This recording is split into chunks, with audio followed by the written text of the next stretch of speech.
नमस्कार।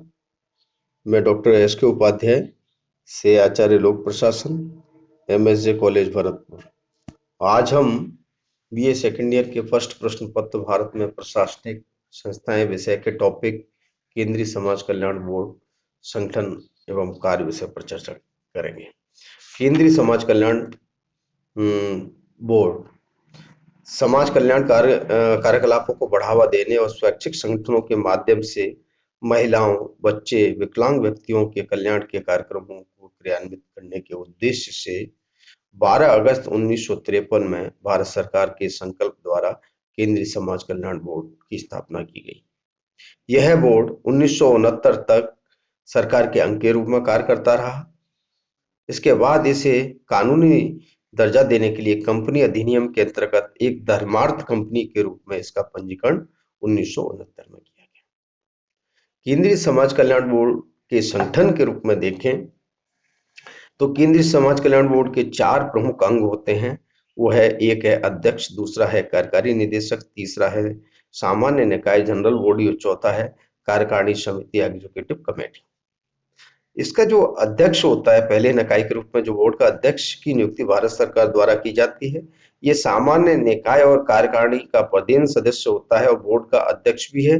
सामान्य निकाय और कार्यकारिणी की बैठकों की अध्यक्षता करता है। दूसरा जो है कार्यकारी निदेशक, जो बोर्ड का कार्यकारी निदेशक जो बोर्ड के प्रशासनिक कार्यों को करने के लिए उत्तरदायी होता है, दिन प्रतिदिन के प्रशासनिक कार्यों के लिए जवाबदेही यही कार्यकारी निदेशक होता है, एग्जीक्यूटिव डायरेक्टर होता है। तीसरी निकाय अंग है सामान्य निकाय। सामान्य निकाय में केंद्रीय समाज कल्याण बोर्ड के 56 सदस्य होते हैं। इन 56 सदस्यों में केंद्रीय समाज कल्याण बोर्ड का जो अध्यक्ष है वो भी होता है, उसका कार्यकारी निदेशक है वो भी इसमें सदस्य, साथ ही साथ सभी राज्यों और संघ शासित क्षेत्र के मंडलों के अध्यक्ष होते हैं।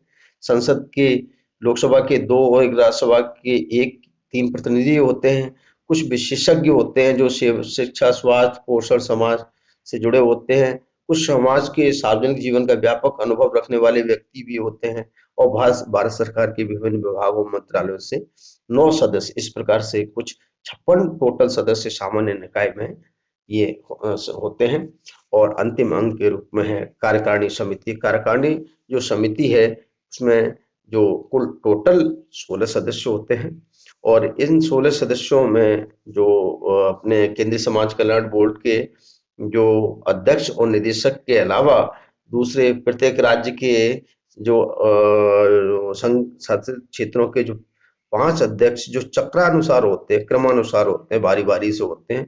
और कुछ भारत सरकार के मंत्रालय विभाग जैसे महिला बाल विकास विभाग है, वित्त मंत्रालय, परिवार कल्याण मंत्रालय, ग्रामीण विकास मंत्रालय, ये ऐसे इनके प्रतिनिधि विशेषज्ञ के रूप में कुछ सदस्य, टोटल इसमें 16 सदस्य इसके सदस्य होते हैं। और ये बेसिकली कार्यकारिणी समिति ही इनके जो केंद्रीय समाज कल्याण मंडल बोर्ड के जो उद्देश्य हैं उनकी पूर्ति के लिए, कार्य हैं जो उनकी पूर्ति के लिए एक महत्वपूर्ण निकाय है, महत्वपूर्ण अंग है। केंद्रीय समाज कल्याण मंडल के उद्देश्य। केंद्रीय समाज कल्याण मंडल का उद्देश्यों को हम निम्नलिखित रूप में देख सकते हैं। 1969 में कंपनी अधिनियम के अंतर्गत पंजीकृत होने के बाद बोर्ड के जो प्रमुख उद्देश्य में से एक है समाज कल्याण संगठन की आवश्यकताओं अपेक्षाओं का अध्ययन करना। समाज कल्याण से जुड़ी हुई संगठनों से उनकी अपेक्षाएं क्या है, आवश्यकताएं क्या हैं, उनके समय समय पर संरक्षण, शोध, मूल्यांकन, उनका अध्ययन करने का कार्य ये केंद्रीय समाज कल्याण मंडल करता है। दूसरा है अनुदान प्राप्त संगठनों के कार्यक्रमों परियोजनाओं का मूल्यांकन। ये संगठन बोर्ड का ये भी उद्देश्य है कि जो अनुदान प्राप्त संगठन है उनके कार्यक्रमों और परियोजनाओं को मूल्यांकित करे, उनकी उत्पादकता, उनकी परिणामोत्पत्ति के आधार पर उनका मूल्यांकन करे। अगला जो उद्देश्य है केंद्रीय मंत्रालय और राज्य सरकारों तथा अन्य बोर्ड के मध्य समन्वय स्थापित करना भी इसका महत्वपूर्ण उद्देश्य होता है ताकि कार्यक्रमों और योजनाओं को सही ढंग से सुचारू रूप से लागू किया जा सके। अगला उद्देश्य है समाज कल्याणार्थ जो संलग्न स्वयंसेवी संस्थाएं हैं उनको प्रोत्साहित करना, उनको आगे बढ़ाना, उनको समाज कल्याण के कार्यों के लिए जोड़े रखने के लिए आवश्यक सहयोग देना।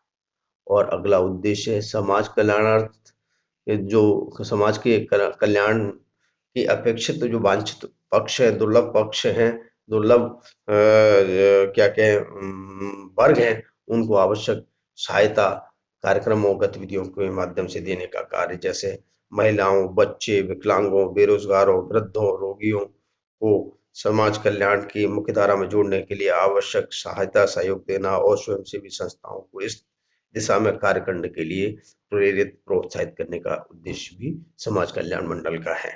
और अंतिम उद्देश्य है कि प्राकृतिक संकट की अवस्था में अपने नागरिकों को आवश्यक सहायता विभिन्न संगठनों के माध्यम से पहुंचाने का उद्देश्य केंद्रीय समाज कल्याण मंडल का होता है। अब हम संक्षिप्त में केंद्रीय समाज कल्याण मंडल के प्रमुख कार्यों को देख लेते हैं। केंद्रीय समाज कल्याण मंडल का प्रमुख कार्यों में से पहला कार्य है स्वयंसेवी संस्थाओं का विकास और प्रोत्साहन और उनके सहायक अनुदान प्रदान करना होता है। केंद्रीय समाज कल्याण मंडल देश के बच्चों, स्त्रियों, विकलांगों, वृद्धों, अशक्तों के कल्याण के लिए लगी स्वयंसेवी संस्थाओं को वित्तीय सहायता प्रदान करता है।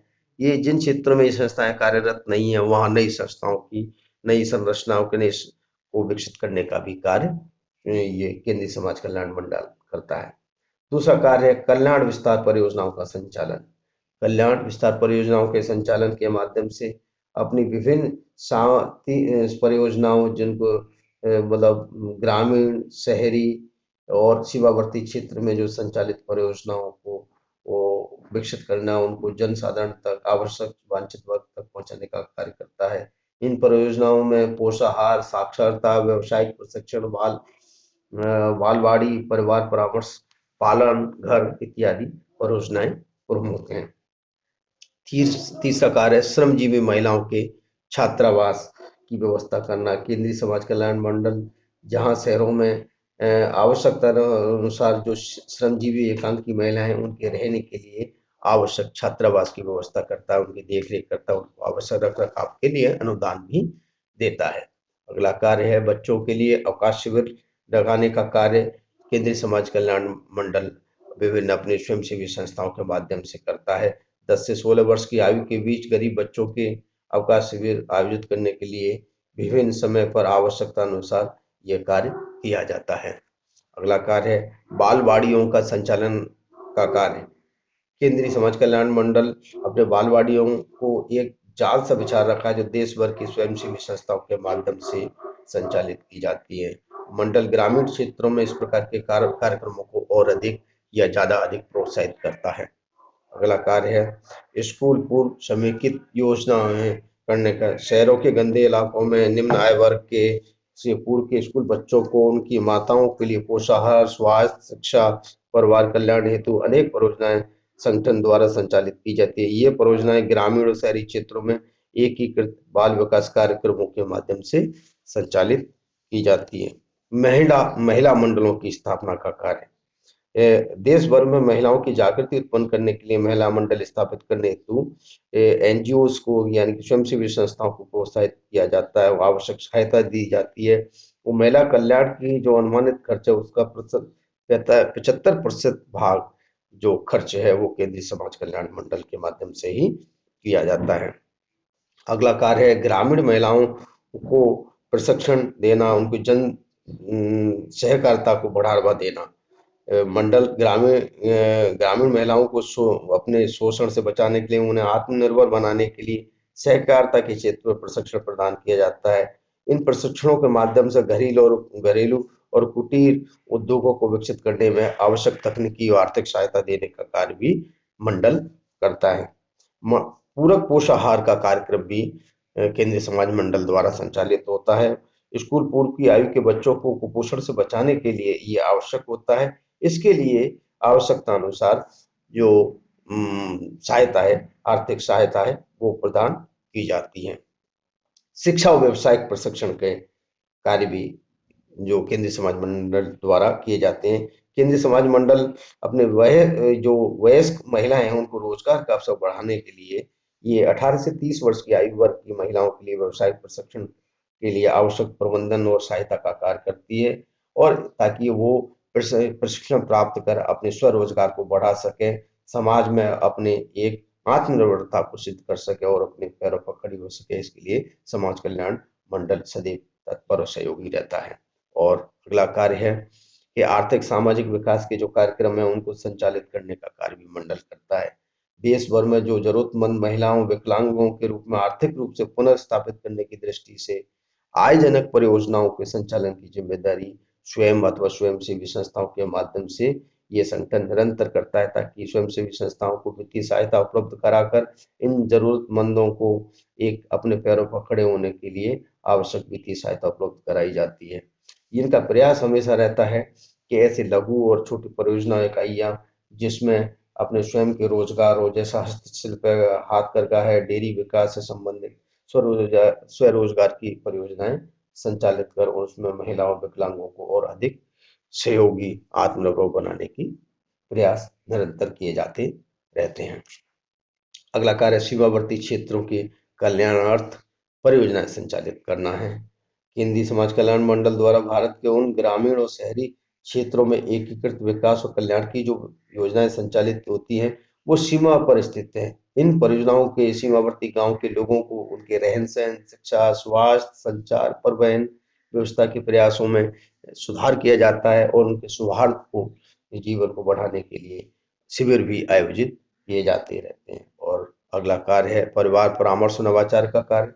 सामाजिक परिवहन और सामाजिक परिवहन और विघटन की वर्तमान अवस्था में परिवार छिन्न भिन्न से होते जा रहे हैं। एकांकी परिवार, कुछ पारिवारिक जो समस्याएं के माध्यम से परिवारों उनके परामर्श देने का, उनमें आवश्यक सामाजिक सुधार करने का कार्य भी परिवार समाज कल्याण मंडल अपनी स्वयंसेवी संस्थाओं के माध्यम से करता है।